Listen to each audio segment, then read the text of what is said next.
I think the question of housing is a critical issue. Critical for two reasons, Wahiga. Number one, the majority of Nairobians stay in informal settlements. Majority. And if you go into any informal settlement, you know these people suffer from two problems.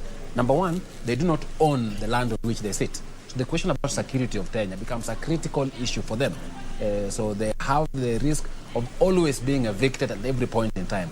I would like to hear about practical conversations about how will we stop evictions of people in informal settlements. Because a lot of the times you'll hear people say government will take the land. But the majority of that land is allegedly private land. If you go to Mukuru, for example, the conversation about, so how do we ensure that we have tenure regularization that A, does not cause problems, but solves the problem. That's the first critical issue. The second critical issue is the access to basic services.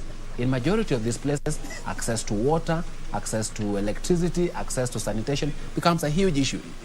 It is world renowned that the person in Kibera spends much more money on water than all of us on this set.